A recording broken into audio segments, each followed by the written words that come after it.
ಇವತ್ತು ಮೇಲ್ಕೋಟೆಯಲ್ಲಿ ವಿಶ್ವವಿಖ್ಯಾತ ವೈರಮುಡಿ ಉತ್ಸವ ನಡೆಯುತ್ತೆ. ಹೀಗಾಗಿ ಚೆಲುವನಾರಾಯಣ ಸ್ವಾಮಿ ದೇಗುಲದಲ್ಲಿ ವೈರಮುಡಿ ಉತ್ಸವಕ್ಕೆ ಏನೇನು ಬೇಕೋ ಎಲ್ಲ ಸಿದ್ಧತೆಗಳು ಈಗಾಗಲೇ ಜರುಗ್ತಾ ಇದೆ. ಅದರಲ್ಲೂ ಪ್ರಮುಖವಾಗಿ ವೈರಮುಡಿ ಕಿರೀಟ ಆಭರಣಗಳು ಈಗಾಗಲೇ ಮೇಲುಕೋಟೆಗೆತ್ತ ಹೊರಟಿದೆ. ಇವೆಲ್ಲವೂ ಕೂಡ ಮಂಡ್ಯದ ಜಿಲ್ಲಾ ಖಜಾನೆಯಲ್ಲಿತ್ತು. ಎಲ್ಲವೂ ಜಿಲ್ಲಾ ಖಜಾನೆಯಿಂದ ಮೇಲುಕೋಟೆಗೆ ರವಾನೆಯಾಗಿದೆ. ಡಿಸಿ ಡಾಕ್ಟರ್ ಕುಮಾರ, ಎಸ್ಪಿಎನ್ ಯತೀಶ್ ನೇತೃತ್ವದಲ್ಲಿ ಪೂಜೆ ನಡೆಯುತ್ತೆ. ಸಂಜೆ 6 ಗಂಟೆ ಸುಮಾರಿಗೆ ಮೇಲ್ಕೋಟೆಯನ್ನು ತಲುಪುತ್ತೆ ಈ ಎಲ್ಲ ಆಭರಣಗಳು. ಅದಾದ ಮೇಲೆ ರಾತ್ರಿ ಅಧಿಕಾರಿಗಳ ಸಮ್ಮುಖದಲ್ಲಿ ಆಭರಣಗಳ ಪಾರಕಾವಣೆಯಾಗುತ್ತೆ.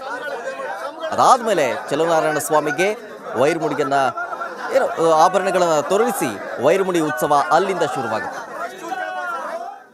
ಸಕಲ ಭದ್ರತಾ ವ್ಯವಸ್ಥೆಯನ್ನು ಕೂಡ ನಾವು ಮಾಡಿಕೊಂಡಿದ್ದೀವಿ. ಈಗ ಹೆಚ್ಚಿನ ಸಂಖ್ಯೆಯಲ್ಲಿ ಜನ ಆಗಮಿಸುವ ನಿರೀಕ್ಷೆ ಇರೋದ್ರಿಂದ ನಾವು ಈಗಾಗಲೇ ಮೇಲ್ಕೋಟೆಯಲ್ಲಿ ಪೂರ್ವಭಾವಿ ಸಭೆಗಳನ್ನು ಮಾಡಿ ಬಂದೋಬಸ್ತ್ ಸ್ಕೀಮ್ಗಳನ್ನು ರೆಡಿ ಮಾಡಿಕೊಂಡು ಪಾರ್ಕಿಂಗ್ಗೆ ಸೂಕ್ತವಾದ ಸ್ಥಳಗಳನ್ನು ಗುರುತಿಸಿ ಅಲ್ಲಿ ಸಾರ್ವಜನಿಕರು ಬಂದಂಥವರು ಪಾರ್ಕಿಂಗ್ ವ್ಯವಸ್ಥೆ ಆಗಿರ್ಬೋದು, ಅವರಿಗೆ ಶೌಚಾಲಯದ ವ್ಯವಸ್ಥೆ ಆಗಿರ್ಬೋದು, ಊಟದ ವ್ಯವಸ್ಥೆ ಆಗಿರ್ಬೋದು ಎಲ್ಲ. ವೈರಮುಡಿ ಉತ್ಸವದ ಬಗ್ಗೆ ಈಗಾಗಲೇ ಜಿಲ್ಲಾ ಆಡಳಿತದಿಂದ ಎಲ್ಲ ಸಿದ್ಧತೆಗಳನ್ನು ಕೂಡ ಮಾಡಿಕೊಳ್ಳಲಾಗಿದೆ.